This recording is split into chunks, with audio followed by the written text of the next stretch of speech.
What is up, movie friends? Welcome back to Raiders of the Lost podcast. I'm Anthony. And this is James, and we have a special fun episode today. We're going to do the best movie Easter eggs, and an Easter egg is basically a hidden reference, a clue, or like an inside joke that filmmakers have either inconspicuously or sometimes conspicuously hid inside a movie, a TV show, a video game. It's sometimes something in the background, on the wall, or character. And this is an episode that I recommend. Obviously, we're going to go into detail on the audio version of it, but if you want to check out visuals of this, hop on the YouTube channel to watch all the slideshows and images and videos we'll put up of the Easter eggs. Yeah, we're going to edit this with all the stuff we're talking about, and it's going to make a world of difference to see what we're talking about, because some of the most revered filmmakers ever, they throw in these little fun Easter eggs of the most random, silly things sometimes, and it's just a lot of fun to see that in their filmmaking, because a lot of them are so meticulous with their attention to detail, and oftentimes like they're doing this for themselves, and even if most audience members don't see it, the fact that they know it's there,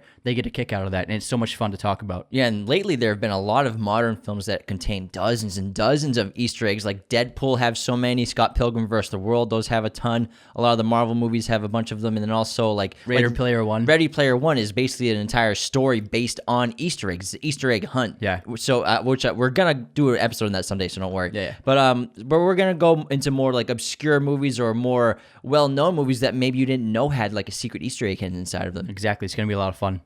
If you like our podcast and content, you want to help support us, the best thing you can do is subscribe to us on YouTube, follow us on Spotify, Apple Podcasts, Google Podcasts, wherever you listen to podcasts. Leave a 5-star review if you can, and to become a patron on patreon.com/Raiders of the Lost Podcast. All right, I'll go first, and I think one of my favorite recent Easter eggs that I've seen was in Captain America Winter Soldier. And so at the end of Captain America Winter Soldier, after we all know, spoiler alert if you haven't seen it, warning, after Nick Fury dies and fakes his death and comes back to life at the end of the film, they go to visit his gravestone, his headstone in a cemetery, and on the gravestone is engraved, "The Path of the Righteous Man." And this is a nod to his character, Jules, in Pulp Fiction, who recites this Bible verse every time he's about to kill somebody. So it was a hilarious Easter egg in such a phenomenal film in Winter Soldier. I love that shot. And when you saw it for the first time, you're like, oh, I think we screamed Jules. out loud in theaters. We're like, oh my God, look at it. It's such a great nod. And I just love when they can they can reference their own movies. It kind of makes it a little meta, and it shows they're not like taking it too seriously. They're having fun with it. Yeah, especially Marvel to do that. It's really awesome. Yeah, and like I'm sure like Sam Jackson should get that on his actual tombstone when he dies. Sam Jackson won't ever die. What are you talking about? David Fincher is known for his technical prowess and his perfectionism. And in Fight Club, there's this really great Easter egg laced throughout the entire film. It's not just one moment like the tombstone. It's literally the entire film. Every single scene contains a Starbucks coffee cup in the frame. So no matter what scene it is, if you look closely, there's going to be an image of a Starbucks cup somewhere in the frame, even if it's just for a moment. And it's a really great play on the idea of the film talking about consumerism and capitalism and the monopolies that businesses can attain in America. And I think this is a well-known one, but I don't think people know the extent to how many cups are really in this. And I think the best shot is in the narrator's office. There's a shot where every person in the office is holding a Starbucks cup. It's so good. In Raiders of the Lost Ark, the very first Indiana Jones film, which we actually just did an episode on recently, George Lucas and Steven Spielberg obviously made these films together. And when Indy first discovers the Ark of the Covenant, a little Easter egg for George Lucas's previous film, Star Wars, I don't know if you ever heard of it, R2-D2 and C-3PO can be seen carved into the hieroglyphics on the wall, a detail that even made it onto a Lego set. So it's a really cool little nod. Next time you watch Raiders of the Lost Ark, try to pause the movie and see if you can find it. It's right when Harrison's like got his hands underneath the Ark of the Covenant and about to lift it up. Does that mean that Star Wars takes place before Indiana Jones and that they're like the ancient aliens of the universe? I guess, because Han Solo technically doesn't die; he's immortal, or it's just a new incarnation of the person. I think it's the ancient aliens of humankind, which is all the Star Wars characters. Han Solo and Indy are like the same character, basically. In E.T., Steven Spielberg referenced Star Wars for that scene in which the kids dress up over the blanket to make them look like a ghost, and they're moving through their neighborhood, and it's Halloween night, and there are kids and adults all over the place dressed up, and then we get a shot of someone dressed up as Yoda who approaches E.T. for one of the shots, and it's a really great nod to the Star Wars universe because Spielberg and Lucas, as we all know, are great friends. The Shining is rife with Easter eggs. Obviously, there's a whole documentary actually called Room 237 that shows all these hidden symbolism and Easter eggs, if you can call them, inside The Shining that Kubrick put in. But there's just a couple that I want to talk about real quick that are my favorites from The Shining. And so my favorite Easter eggs in The Shining are obviously Kubrick supposedly hinting that he filmed and staged the moon landing, which, I don't believe in that. But I think he's having fun with it. I think he's just having fun and poking fun at people and messing with people's minds because, we're still talking about it 60 years later almost. It's crazy. And, but in the film, Danny has an Apollo sweater of the Apollo 11. Apollo 11 rocket shuttle blasting off. And then also there's a theory that the room that has the most of The Shining and basically the soul of the ghost, if you want to stay at the hotel, room 237. Actually, I think in the book it's 215 or 213 or something like that. It. And people don't know, are wondering why did Kubrick change this tiny detail about a room number? What's the big deal? And I believe on average, the distance from the moon to Earth is about 237 to 240,000 miles, somewhere around there. So I think that's why he chose.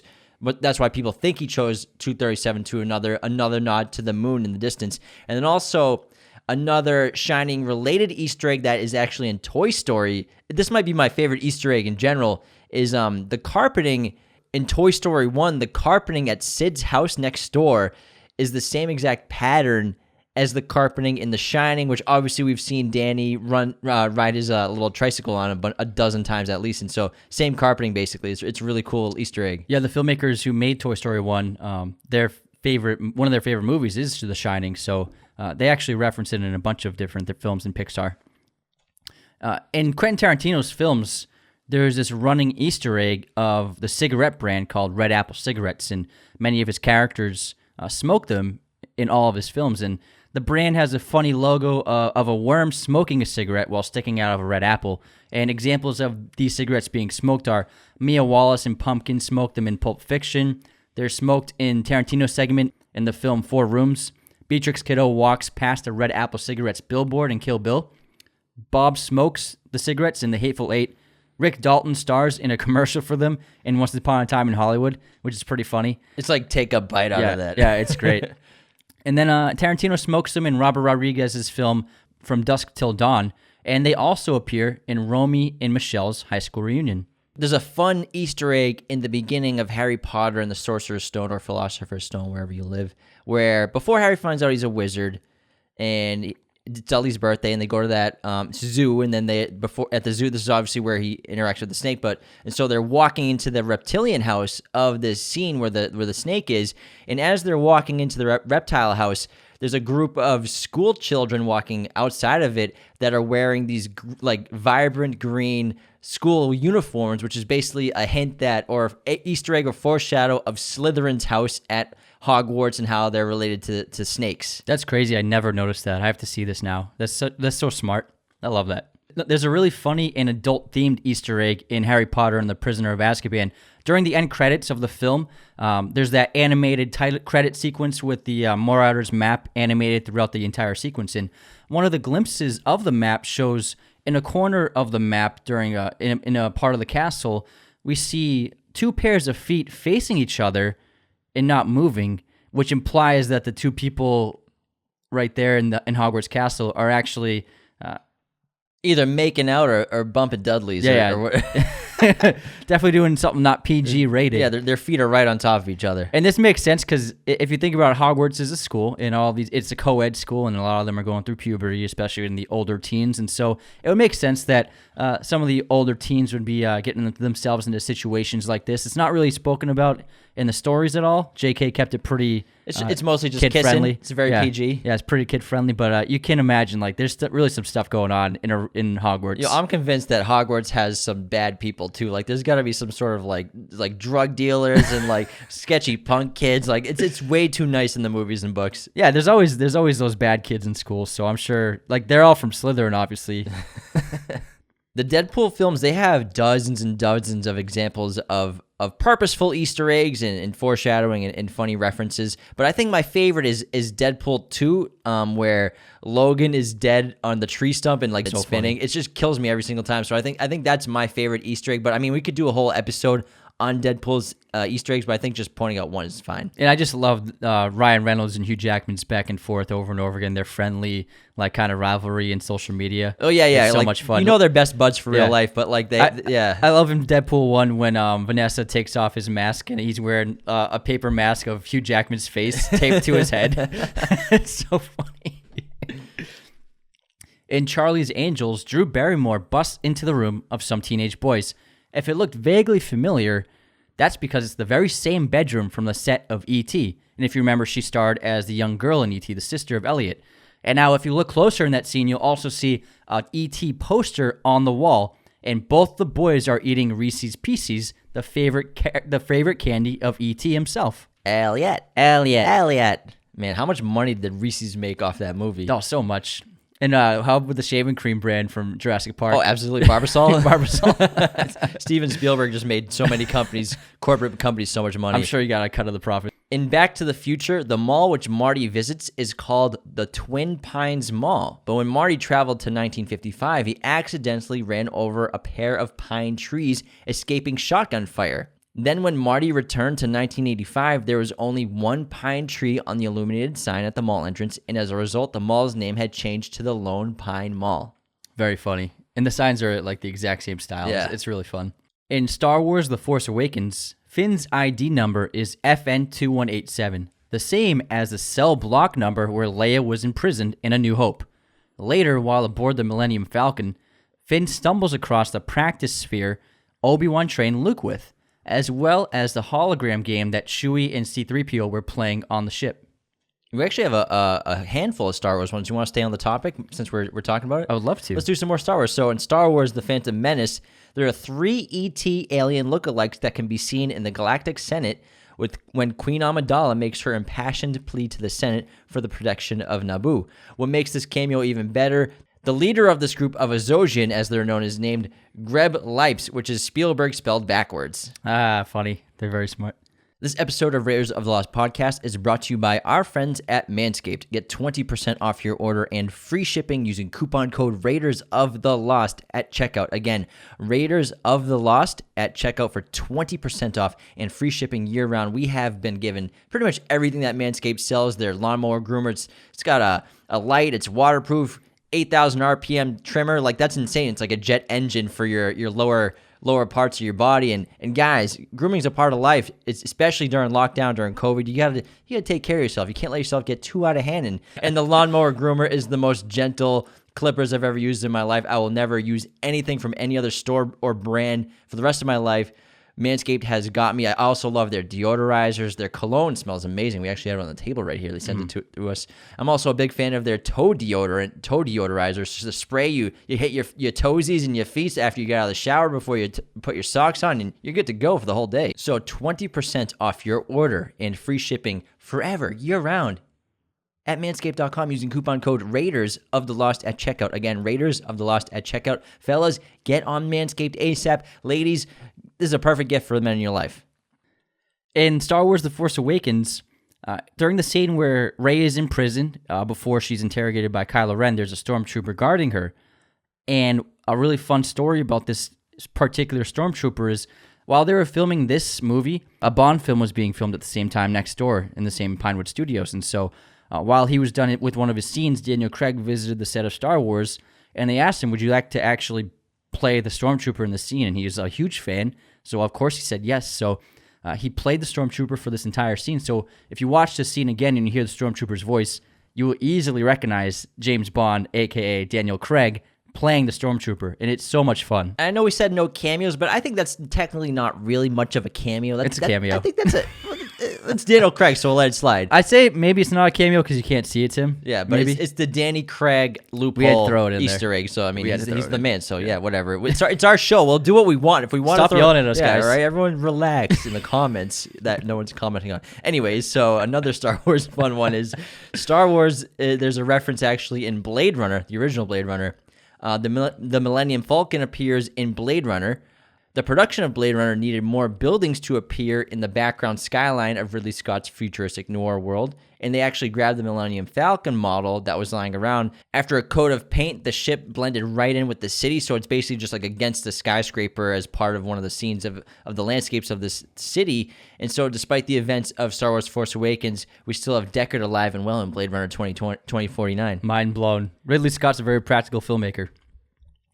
Oh yeah, you got a leftover spaceship that'll look great in my futuristic city. No big deal. That's Los Angeles 2017, right? Looks accurate to now.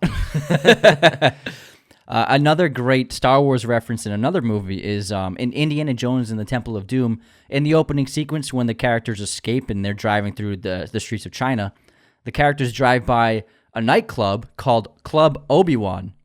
And it's just there for a second, but if you look closely, you can clearly see it says Club Obi-Wan, which is obviously another reference to Star Wars. So much fun to see. I think there's just one more Star Wars reference, then we'll move on from Galaxy Far, Far Away. So in Star Trek Into Darkness, director J.J. Abrams, he's such a huge fan of Star Wars, obviously, but you probably didn't notice that R2-D2 pops up in this franchise, in this film. However, if you blink, you might miss it because he's spotted in the scene where there's an explosion on a ship and he just is flying out the window. He's like debris. Yeah, so he's a piece of debris flying out the window. It's a blink and you miss it. Yeah, it's actually really funny when you see a still of it. Yeah. He's going,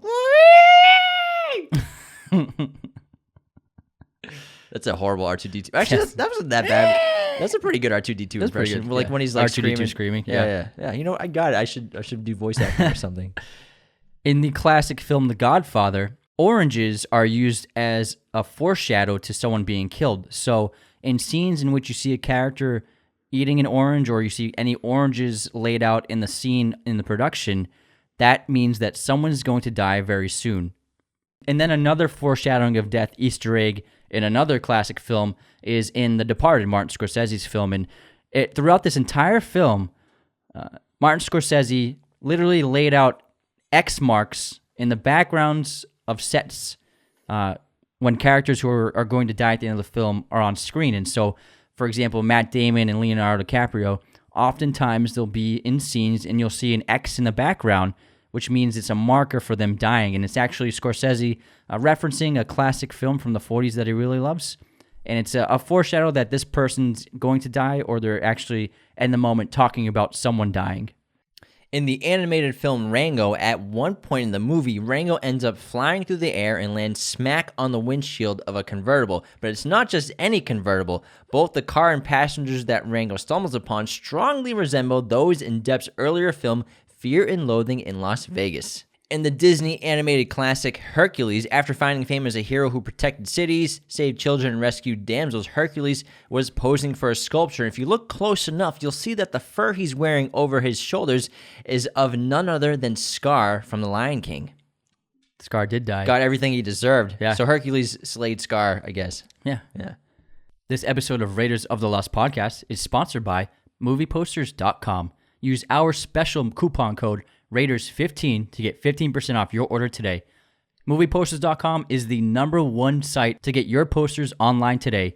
If you've seen our set, it's decked out with all the posters from movieposters.com. These are high quality. They have every size. They can do framing, backlighting, pretty much every movie you can think of. They also have cool alternate posters, artist-made posters, so it's a great selection for any kind of movie you want. And if you love film like us, if you love TV shows, what better way to express that love than to get a poster for your room or your house or maybe a bunch of posters? We love movie posters, and if you do, this is the place to get them.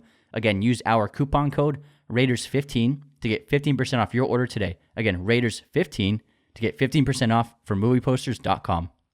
One of my favorite moments from Pulp Fiction is obviously Jules' famous monologue talking about Big Kahuna Burger. Yeah. Big Kahuna Burger. That's that Hawaiian burger joint, right? I hear they got some tasty burgers. What's this, Sprite? Sprite's good. And Tarantino actually referenced Big Kahuna Burger in another film, From Dusk Till Dawn, which was Robert Rodriguez's film, but Tarantino wrote the script for it.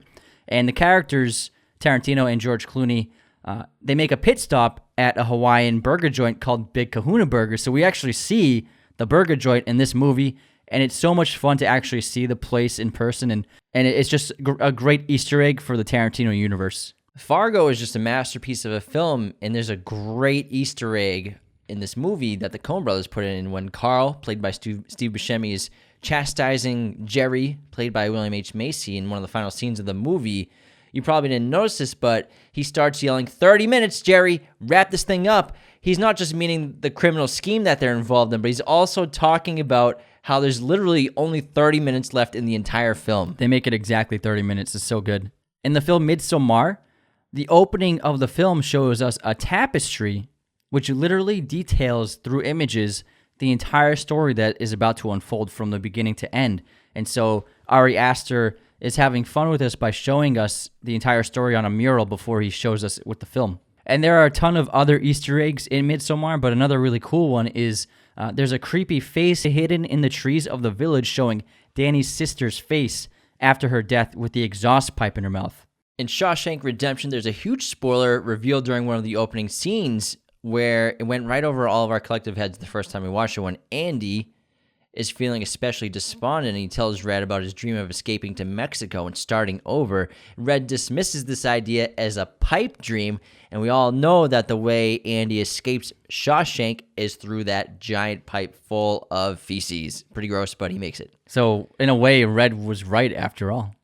During the epic fight in Man of Steel between Zod and Superman, as they fly outside of Earth's atmosphere, they crash into a satellite that is owned by Wayne Enterprises, and you can see the Wayne logo on the satellite itself, foreshadowing the eventual inclusion of Batman in the franchise. Pixar has so many Easter eggs in all of their movies. We could do like an hour-and-a-half episode just on that. And they have this thing where they'll hide clues of upcoming films or characters in movies that are premiering. For example, Nemo is in Toy Story. There's a sticker of him on a wall. Jessie from Toy Story 2 is in Monsters, Inc. She's a doll on the floor. And Cars, Lightning McQueen's tires are Lightyear tires. Andy's cloud wallpaper is in Monsters, Inc. also. Wall-E is in Finding Dory. Sid is actually in Toy Story, but also in Toy Story 3 as an adult. I think he's a mailman. He's a garbage man. He's garbage man. He still wears that same skull shirt. Yeah. Supervillain Bon Voyage from The Incredibles appears in the background of Ratatouille as a mime. There's a wood carving of Sully from Monsters, Inc. in the movie Brave. And Lotso is in Up. Plus, there are tons more of these awesome hints at future movies and future characters in all of Pixar films. There's been a ton of cool videos that we've seen recently about this. And there's also another thing that Pixar does. They put the code A113 throughout. I think it's in every single one of their movies somewhere in the background or on set. And A113 basically refers to the old animation room that the original Pixar crew was all animating in at Cal Tech Arts. Yeah, Cal Arts. And you actually see the sequence A113 in other productions because obviously a bunch of animators went through that classroom. And I think the most prominent one would be Brad Bird, who made the Iron Giant, and he made The Incredibles. And before he was making movies, he was an animator on The Simpsons, so he actually threw the A113 in a few Simpsons episodes as well. In the film Memento, Teddy's phone number is actually the exact same number as Marla's in Fight Club, which is also the same number as the Hong Kong restaurant in Harriet the Spy, as well as the number in Eddie Allen's Someone Like You, and also the number of a mental institution in an episode of Millennium. In the original Tron, when characters are looking at a digital map of the actual game, there's a hidden game of Pac-Man on display on the screen. That's so good. I love that one. In Iron Man 1, while Tony is taking off his Iron Man armor, on the table behind him in the garage are the designs and an under construction version of Captain America's shield. I remember when we first saw this, I didn't even know what an Easter egg was in 2008. We're like, oh my God, that's Captain America's shield on the table. In The Dark Knight Rises, Bane and Talia both have serious burn scars made from the branding tool of the League of Shadows, which Bruce refuses in Batman Begins. So remember in that scene before he lights the whole dojo on fire, the brand is that's like a sign that you're in the League of Shadows. And since he turned it down and decided to blow up the entire building, Talia and Bane actually have it. I am the League of Shadows. You feel it, Judge. In the film The Dark Knight, when the Joker is in the hospital talking with Harvey Dent, he's wearing the nurse's outfit in that wig. He's actually wearing a name tag that says Matilda, which is a reference to his daughter in real life. Heath Ledger's daughter was actually named Matilda. In the movie I Am Legend, which stars Will Smith, there's actually an Easter egg of a movie billboard in the middle. I think it takes place in New York City. Times Square of Batman versus Superman billboard. I remember that we freaked out when we saw this because this is way before Man of Steel and everything. Unfortunately, it turns out that movie ended up sucking. It wasn't that Maybe bad. if Francis Lawrence did it, it would have been good. It wasn't that bad. Yeah, he probably would have made it different. It's all right. But I remember seeing that and thinking, oh man, is that going to come out soon? But I think it was more of a joke and more of a just like fun, because I don't think they were in production. I think they were planning it. I'm sure. I mean, maybe. this was what, 2007? Yeah. 2008. These things take a very long time to plan. It's not like they like show up to say, be like, what should we film today? Maybe we should make a Batman versus Superman. Like Batman I and guess Superman? we could. Do we have a script? Should they be friends? Yeah, or? they spend years, actually, Anthony, coming up with these ideas. Oh, wow. Thank you for telling me. Pre-production takes a while. Oh, wow. I didn't know that. It's probably the longest aspect of the film. I thought they just like showed up. Yeah, you know. The more you know. The more you know. Well, we are a Thanks film for podcast. informing me. I want you to know how movies are made. Now I do. Yeah. I was way off. The film Watchmen by Zack Snyder has a ton of great Easter eggs, and one of the best ones is during the montage of the old superheroes fighting crime. In one of the frames, there's a poster behind that says Gotham Opera House, and there's a couple exiting the opera house. This couple is actually Thomas and Martha Wayne. So the theory goes that in this universe, the thief supposedly did not kill Thomas and Martha Wayne, leaving Batman a fictional character. And there's actually posters on the wall that say like Batman as like a fictional character. So the real Batman was never created in that universe. Yeah. That's super cool. And so it was just like it's just like a normal comic book in that world. Yeah, exactly. Batman. I love that. That's awesome. In Pulp Fiction, Tarantino possibly referenced many of his future movies during the scene when, before Butch saves Marcellus in the pawn shop, he picks out his weapon, but first he tries out a few different ones. And the first weapon he tries out is a hammer, and then he tries a baseball bat, and then he finally picks a sword to save Marcellus with. Now, this could be a foreshadow to the hammer that Calvin Candy uses in Django Unchained, and the baseball bat that the Bear Jew uses in Inglourious Bastards, and finally the sword that Beatrix Kiddo uses in Kill Bill. Quentin Tarantino referenced his movie Kill Bill in Pulp Fiction during the story when Mia Wallace talks about the TV pilot she filmed, Fox Force 5. She describes many of the characters in Kill Bill. So first she says there was a blonde one. She was the leader. That refers to Ellie Driver. And then she says there was a Japanese fox who was a kung fu master, Oren Ishii. And then she says the black fox was a demolition expert, who is Vernita Green. And then the French fox's speciality was sex, who is Sophie Fatale in Kill Bill. And then finally, Mia Wallace says that the character she played was the deadliest woman alive with a knife, Beatrix Kiddo. In Paul Thomas Anderson's film Magnolia, the numbers 8 and 2 appear several times with each other, a reference to Exodus 8:2, which relates to the climax of the film. 82 is related to those strange things, those mysterious matters of chance that simply happen, and they happen all the time. So it's actually a beautiful film. I love this movie a lot. And next time you watch it, if you've never seen it before, just keep your eyes peeled for 82% chance of sunshine or rain, I think it is. And oh, that's cool. It's just all over this movie. And like the time says 8:02. It's everywhere. Yeah, it's a great movie. It's very long, but it's really good. In Inception, the character Ariadne is herself an Easter egg. The name Ariadne is inspired from the Greek mythological character, and that Greek character was associated with mazes, and that itself went on with the term meaning solving a problem with multiple apparent meanings of proceeding. And so while in the movie, she is the architect and knows the shortcuts through the maze, which helps Cobb escape. In Lord of the Rings, Sauron's eye looks a lot like the Masonic eye atop the pyramid of the American dollar bill, together with the inscription, A New World Order. In Ace Ventura, Pet Detective, the fruit on Einhorn's desk is 2 apples with a banana between them, hinting that she's actually secretly transgender. Ace Ventura, of course, finds this out later in the film that Einhorn was once a man. That's so funny. Finkel is Einhorn. Einhorn is Finkel. Laces out. Laces out, Dan. Dude, that movie could not get made today. Yeah, it's like when he's in the bathroom with the plunger and chewing like 100 pieces of gum. Yeah, it did not age well. Oh my God.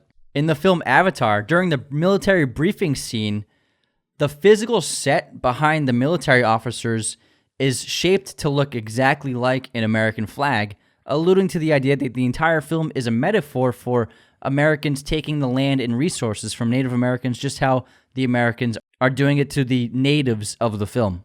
In The Dark Knight, when Bruce Wayne takes that black Lamborghini out in daytime, he actually drives a Murcielago version. Murcielago is the Spanish word for bat. Unfortunately, he crashes that thing on purpose. $250,000 on the drain. Oof. In the film Jurassic Park, Dr. Alan Grant has trouble putting his seatbelts together because they're both the clipping side, and so they won't connect. What he does instead is he ties them together, creating a link on his own. This foreshadows that all the dinosaurs, although they're female in the park, they're going to still develop the ability to mate and reproduce. In the movie Happy Gilmore, even though Chubb's hand was bitten off by an alligator, he often wears shirts and sweaters from the brand Lacoste, which has an alligator as its logo. In the film The Bourne Identity, when Jason Bourne comes back to land, there's a moment in the film where he's walking across this road off the pier, and then a car drives by the frame, and then suddenly he disappeared. It's a really cool effect, and they actually didn't do it with CGI or any kind of camera trickery. Jason Bourne walks across the road, and he walks past a small car passing by, and just when this happens, a person walks across the frame of the camera, blocking the screen for a couple of frames, and while this happens, Matt Damon quickly runs around that small car that passed by him, quickly runs behind it, ducked down, hiding beneath it. So if you watch closely, you can see the top of his back and head peeking out atop the car as he follows it out of frame. Another Pixar Easter egg is there is an abandoned truck in WALL-E that also appears in Cars, A Bug's Life, Ratatouille, Monsters, Inc., Up, and Finding Nemo. Its life cycle can be traced through the films. The film Predator 2 has a very clever nod to the future Alien vs. Predator franchise. The film features a scene in which Danny Glover's character finds the Predator's trophy room, and hanging on the wall amongst an assortment of exotic skulls is the cranium of a xenomorph from the Alien series. I totally forgot about that. Yeah. That movie is just not that great. I mean, I love Danny Glover, but like Predators, like in New York City, just running around it's like like on rooftops. Jason in New York. It's stupid. In the hilarious film Team America World Police, when the team is in Paris, the cobblestone brick ground is made up of bricks that are actually shaped like croissants. Since John Wick and the sequel, John Wick 2, are set only a few days apart, the cars outside the Continental Hotel are exactly the same, and none of them have actually moved an inch. Great attention to detail and continuity between the both films. Good job, guys. In the film Poltergeist, after shooting that infamous pool scene, actress JoBeth Williams later found out that the skeletons she was swimming around with in the mud were real. It was cheaper to buy real skeletons from a medical supply company than making them out of rubber. That's pretty disgusting. In Harry Potter and the Deathly Hallows Part 2, Snape is actually helping the Order of the Phoenix when he redirects McGonagall's spells that are attacking him to his fellow Death Eaters before flying out the window. Yeah, it's the twins. What are they? The Carrows. The Carrows, yeah. In the Lego movie... Fucking dumbass. In the Lego movie, whenever a character has a shiny surface on them, you can clearly see thumbprints on the surface, which is a great attention to detail. So, for example, Emmett, he has the shiny bits on his chest, on his vest, and you can literally see thumbprints. An amazing attention to detail they had. In Jurassic Park, Dennis Nedry wears nearly identical outfits to the characters in The Goonies. Kathleen Kennedy was the producer on both films. In the film Evan Almighty, God, played by Morgan Freeman, poses as a waiter during one of the scenes. While he's serving Evan, his name tag says Almighty, like Almighty. Let's do a new movie poster giveaway. This contest is for a limited edition Wonder Woman 1984 movie poster from movieposters.com, who is sponsoring this giveaway. They have a handful of beautiful limited edition Wonder Woman 1984 film posters. These things are authentic. They're one of a kind. They have a cost of about $100 each, and the winner of this contest will get to choose which limited edition Wonder Woman poster they want. All you have to do to enter the contest is subscribe or be subscribed to our YouTube channel, and then leave a comment on the Wonder Woman 1984 movie poster giveaway contest video. That's it. We'll announce a winner in a week, and good luck. In The Truman Show, there's a brief moment where a bottle of vitamin D is visible in Truman's home. People who don't get regular sun exposure must take vitamin D supplements to stay healthy, alluding to the fact that Truman has never been exposed to sunlight. In the film American Beauty, Lester's reflection can be seen on his work computer in one of the early scenes. The actual spreadsheet on the computer screen looks like a set of iron bars from a jail cell, making it look like Lester is sitting within his own prison cell. All right, this might be one of my favorite references. It's for the film Fight Club, and this is pertaining to the DVD. There's a warning logo before the film starts, and it has this really great inscription on the warning. So it says, "If you are reading this, then this warning is for you. Every word you read of this useless fine print is another second off your life. Don't you have other things to do? Is your life so empty that you honestly can't think of a better way to spend these moments? Or are you so impressed with authority that you give respect and credence to all who claim it? Do you read everything you're supposed to read? Do you think everything you're supposed to think? Buy what you're told you should want? Get out of your apartment. Meet a member of the opposite sex. Stop the excessive shopping and masturbation. Quit your job. Start a fight. Prove you're alive. If you don't claim your humanity, you will become a statistic. You have been warned. ... Tyler." In Pixar's film Cars, the canyons are all old cars in hood ornaments, so next time you pop that on, take a gander at all those old cars and hood ornaments in the landscape. In the film Batman Returns, there's a shot of Selena Kyle, and the shadow of her glasses forms the cat ears on her face, alluding to the fact that she's going to transform into Catwoman in the future in the film. All right, that's it for all our fun Easter eggs. I'm sure we could do a whole nother episode on these, but let us know if you guys enjoyed this kind of episode. It was a lot of fun for us to research and do, and I love Easter eggs, and every time I learn about new Easter eggs I never knew about, I get giddy like a little kid on Christmas Eve, so yeah. I think they're a blast. And of course, if you didn't watch the visual version on YouTube, definitely go check it out so you can actually see the images along. If not, I think we did a pretty decent job explaining them in audio format for you listening. Yeah, I hope you all enjoyed this one. But thank you so much for tuning in. Take care, everyone. Thank you for watching Raiders of the Lost podcast. Hit that subscribe button and notification bell. Listen to the audio format of Raiders of the Lost podcast on Spotify, Apple Podcasts, Google Podcasts, and wherever you listen to podcasts. New episodes every Monday and Thursday. Support us on Patreon at patreon.com/Raiders of the Lost podcast.